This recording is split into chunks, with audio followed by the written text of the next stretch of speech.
Hi everybody, today I'm going to be talking about what an astronaut can tell us about speech and language. But before we get to that, I want to take you back to my childhood.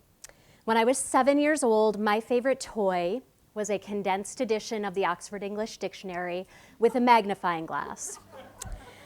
And as I turned the tissue-thin pages peering through my magnifying glass, I felt like a detective uncovering the magic and mystery of language laid out in front of me. And it was a really good thing I was good at playing with this toy by myself, because as you might imagine, my affinity for my dictionary did not win me a lot of fans with the second grade crowd. As I grew up, I remained enchanted with language. When I entered college, I took a linguistics class, and I knew within a week I was going to be a linguist. But linguistics has a little bit of a PR problem. So I want to ask you all today, how many of you feel like you could give me a great definition of what linguistics is? Right, as I anticipated, no one. So most of you know it has something to do with language, but beyond that, the definition gets a little fuzzy. So I'm here today on an outreach mission. I want to tell you a little bit about what linguistics is for me, what I work on, and convince you that language is one of the coolest things we can work on. So Donna just talked to you all about Hollywood realities versus, our actual reality and virtual realities, how those play in together. I'm going to take you to my own Hollywood universe where one brain can formulate an idea and shoot that idea through the air to another brain. Sounds pretty amazing, right? That's what we're doing right now. That's speech communication. One brain formulates an idea and sends that message through the air to another brain, right? And even though this is something that we do all the time, something we're doing right now, we take this process for granted. What I mean by this is the process is actually much more complex than what we think about in our day-to-day lives. So I'm going to break it down a little bit for you. On the speaker side of things, what we need to do is formulate an idea, come up with the words for that idea, find all the sounds that make up those words, and then make a motor plan of those words. And we do all of that in a matter of milliseconds. On the listener side, things are no less complex. What we do as listeners is hear a string of sounds that we have to separate into speech and non-speech information. Then, what we have to do on top of that is concatenate all of those sounds to make words. We have to figure out what those words mean, and again, we do this instantaneously.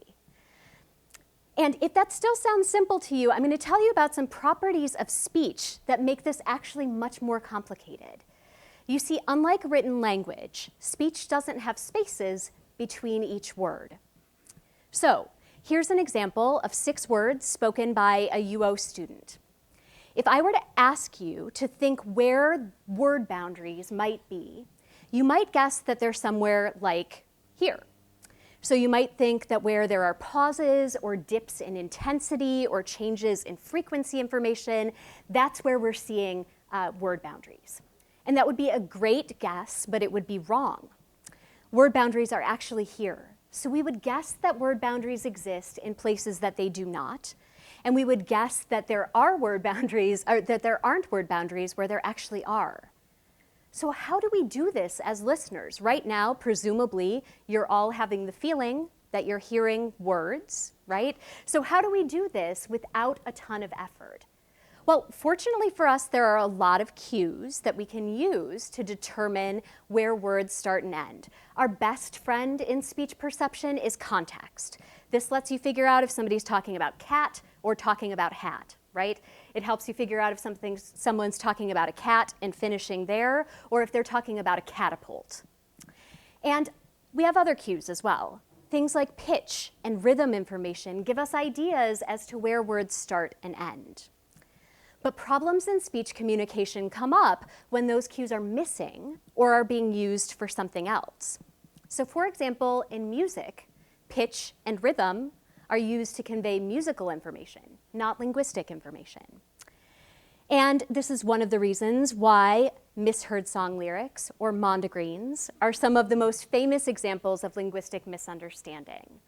So, for example, Elton John fans in the room, you all know he sings "Hold Me Closer, Tiny Dancer," right? But some listeners, upon hearing the song lyric for the first time, think instead Elton John is singing "Hold Me Closer, Tony Danza." Similarly, Creedence Clearwater Revival informs us that there is a bad moon on the rise. But some folks instead believe that CCR is giving us directions to the bathroom on the right. So because pitch and rhythm are being used for musical and not linguistic information, we can't rely on them for our usual speech perception strategies. And therefore, we're left without our full kind of arsenal to unpack speech, leading us sometimes to misunderstand things, often to very comedic effect. But song lyrics aren't the only place where we see misunderstandings. Some have alleged that, in fact, one of the most famous quotes in history was a result of a similar linguistic misunderstanding. It's one small step for man, one giant leap for mankind. Okay, so that's Neil Armstrong on July 20th, 1969. And most of us have learned this quote to be saying, that's one small step for man, one giant leap for mankind. But interestingly, Neil Armstrong maintained until his death that he actually said, that's one small step for a man, one giant leap for mankind. Which, if you think about it, makes a lot more sense. In the famous version, man and mankind are referring to the same thing. And linguists obviously were really intrigued with this claim. How can we tell whether or not he said ah? So they went to the sound file, went to the acoustic analysis, and tried to look for any hidden cue of the missing ah. And they faced a problem. The problem was that recording was made nearly half a century ago from the moon. So the recording quality is not fantastic. And any attempt to unpack the acoustics left inconclusive results. So my colleagues and I took a different approach. We decided instead to ask whether the acoustic characteristics were consistent with for and for-a. Is it the case that it's consistent with both interpretations? And if so, is it the case that listeners sometimes miss little words like when they're listening to speech? So our first study, we looked at hundreds of productions of for and hundreds of productions of for-a. We measured a lot of acoustic properties of those tokens. And what we found is that the acoustic qualities of for and for-a, when they're spoken naturally, overlap substantially. And what you'll see here is that Neil Armstrong's token, noted by the green arrow, fits comfortably into both the for and for-a categories. So uncovering the acoustics wouldn't give us any better idea of what actually was said on the moon that July day. Next, we decided to ask, okay, is it the case that even when is spoken clearly, listeners sometimes miss words like this?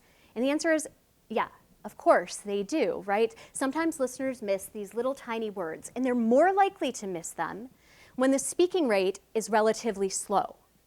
And if you think back to the Armstrong quote we just listened to, his speaking rate was really slow. What's amazing about this speaking rate fact is that we can actually manipulate whether a listener hears a little function word like or not, simply by manipulating the speaking rate of the words around it. So we know that there's something about linguistic perception that also influences perception of these tiny words.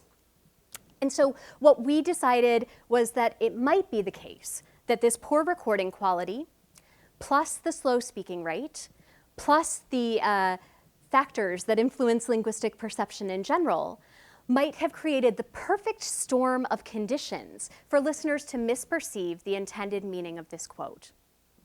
Now, as you might imagine, in my lab, we're interested in more than just what an astronaut said 50 years ago. We're interested in a lot of things about how people speak and understand language, especially in challenging conditions. We're interested in how kids learn language and what kids can tell us about how adults learn language later in life, and what both of these things can tell us about how to better help individuals who have speech and language difficulties through therapy. Speech science is a really young field, and most of our groundbreaking discoveries are yet to come.